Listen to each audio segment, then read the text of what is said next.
Bueno, hola, vamos a continuar con los gráficos que estamos haciendo sobre películas colombianas, pero antes quiero explicar una cosa un poco mejor en este video para que se entienda mejor qué es lo que estábamos haciendo en el momento anterior, y es lo siguiente.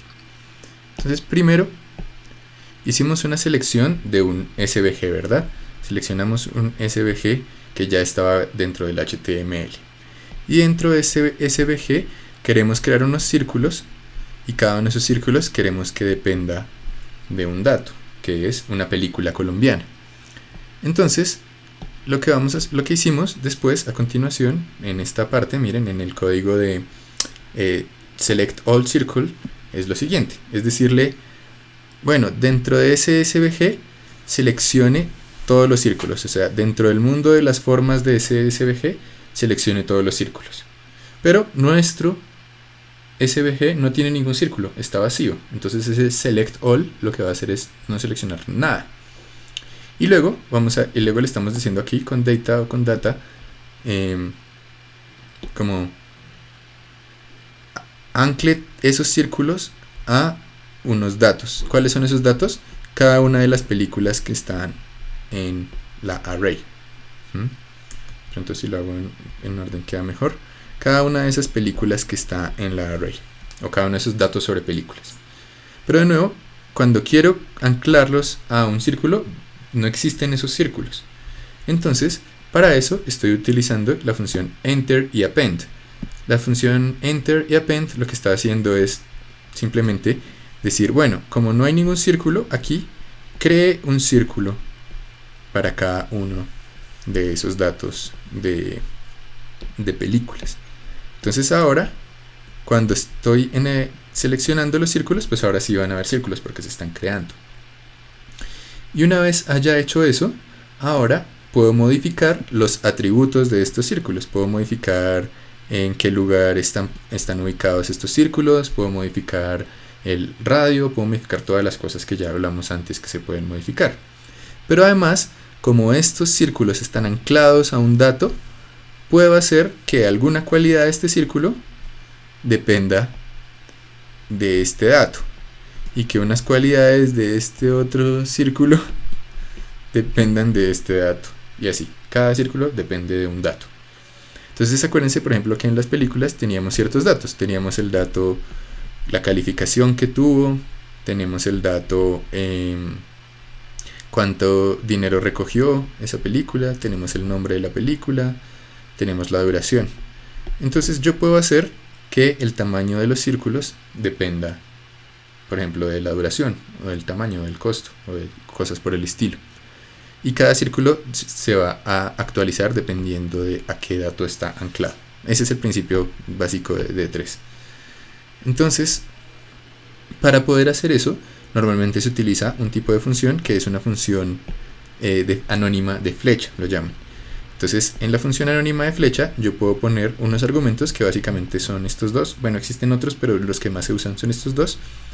Y entonces, D representa datos sobre alguno de los elementos de los datos, por ejemplo, de cada una de las películas, e I representa un contador.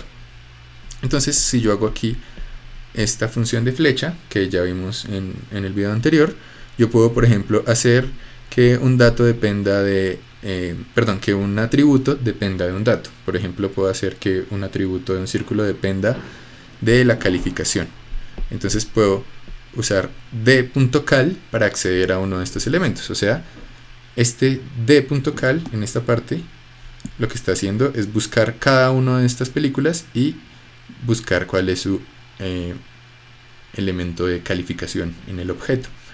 Entonces exactamente eso fue lo que hicimos en el video pasado. Estos círculos cambian porque el radio del círculo depende de la calificación. Si yo no estoy usando, por ejemplo, aquí la I, pues puedo quitar esta I. De hecho, puedo dejar esta D sola y ahí ya funcionaría. Pero de nuevo les tocaría ver el video sobre estas funciones anónimas para entender mejor cómo funcionan. Entonces, por ejemplo, si quisiera que el radio de mi círculo no dependiera de la calificación, sino de algo más, creo que eso es lo que uno puede hacer sin necesidad de entender toda esta complejidad de las funciones anónimas y las funciones de flechita o de flecha. Si yo quisiera cambiar el radio de acuerdo a otro valor, podría decir, bueno, en realidad quiero que cambie el radio de mi círculo de acuerdo a la duración de la película. Entonces si cambio aquí d.cal por, es que está d.cal y lo cambio por d.dur, entonces ahora los círculos van a depender, el radio de los círculos va a depender de la duración. Como la duración es mucho más grande, pues entonces son mucho más grandes los círculos. Bueno, entonces, ahora, ¿qué quisiera hacer yo? Fíjense que, por ejemplo, si yo quiero hacer un gráfico de dispersión, o sea, por ejemplo, quiero hacer un gráfico en el que en un eje represento algo, en un eje represento, por ejemplo, la calificación, que va de 0 a 10, y en el otro eje represento qué tanto dinero recogió la película. Pues en un gráfico de dispersión quiero que cada una de las películas esté ubicada de acuerdo a cierto valor. Pero, por ejemplo, las calificaciones están hechas de 0.0 a 10.0, mientras que el dinero del que recogió la película está en una escala gigante, en una escala de millones de dólares. Entonces, pues estas dos cosas no están dentro de la misma escala. Si yo lo representara literalmente, tendría un gráfico supremamente extraño, porque mientras que una cosa va de 0 a 10, la otra cosa va de 100.000 a 4 millones de dólares. Entonces hay una cosa que tengo que hacer para que funcione mi gráfico, y es cambiar las escalas de mis datos. Entonces, ¿cómo puedo cambiar las escalas de mis datos? Básicamente lo que tengo que hacer es proyectar una escala o una cierta escala de datos en otra escala. O sea, necesito achicar ciertos valores para que quepan dentro de mi canvas. Entonces, por ejemplo, tengo una escala que es la escala que va de 0 a 10, que es la escala de la calificación, y quiero que esa escala se proyecte sobre el ancho de mi gráfico. Y quiero que tenga otra escala, que es la escala del precio de las películas, y quiero que esa escala se proyecte sobre el alto de mi gráfico. Entonces tengo que ajustar cada una de esas escalas de acuerdo a los datos. Eso es algo que pues llaman normalmente hacer una proyección o un mapeo de los datos. Entonces lo que voy a hacer es crear esas escalas. Entonces voy a crear aquí una escala, voy a llamarla escala X, y a esa escala X entonces voy a aprovechar una función que tiene de 3, que es una escala lineal. Entonces, para crear esa escala, uno escribe aquí scale linear, y estoy creando una escala para los datos. ¿Y qué es lo que necesito definir con este scale linear? Tengo que definir dos cosas: un dominio y un rango. ¿Qué es el dominio y el rango? El dominio es los datos que yo quiero ingresar, y el rango es como el sistema numérico o el rango numérico en el que quiero proyectar esos números. Entonces, por ejemplo, en la escala X lo que quiero es proyectar los valores de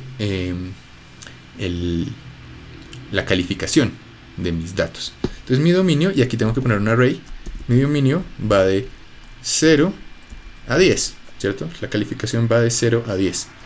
¿Y en qué rango lo quiero proyectar? Bueno, voy a crear aquí una cosa que va a ser el ancho de mi visualización. Voy a ponerle bisw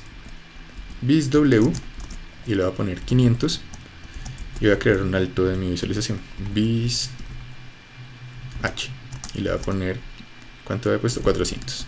Entonces voy a reemplazar aquí aquí donde creo mi SVG, y le voy a poner bisw y bis h.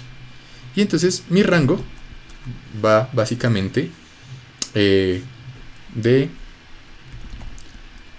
0 a bisw. Entonces, ¿qué es lo que estoy haciendo?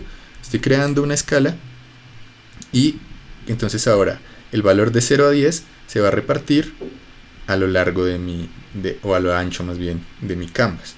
No de mi canvas, de mi SVG. Entonces ahora, aquí en la posición X, puedo, por ejemplo, hacer que cada una de las calificaciones se proyecte sobre la escala X. O sea, la posición X de los círculos van a estar ajustadas a mi escala X. Entonces voy a poner que depende de mi dato y de la calificación. Voy a quitar esto. Entonces aquí estoy haciendo que la posición de cada círculo depende de la calificación. Y aquí ya voy a ponerle un radio fijo porque ahora estoy haciendo otro tipo de gráfico. Voy a ponerle, no sé, 20. Entonces, si miramos, y si quedó bien hecho, vamos a ver que los círculos pues van a estar repartidos. Ah, bueno, aquí puse algo mal, miren, puse WISW y es BISW. Entonces, los círculos van a estar repartidos de acuerdo a esta escala, a la escala X que acabé de crear. Voy a reducir el radio de los círculos. Ahí está. Entonces, si ustedes revisan la referencia de 3, van a ver que hay un montón de escalas. La escala más común es la escala lineal. De hecho, voy a hacer también unos videos sobre cómo funcionan estas escalas. Pero lo que pueden ver aquí es que cada uno de estos círculos está repartido de acuerdo a esta escala que yo creé. Cada uno de estos círculos, el lugar, la posición X en la que está, depende de su calificación. Listo. Voy a parar este video en este momento y voy a hacer otro con la continuación de este gráfico que estamos haciendo. Entonces voy a parar.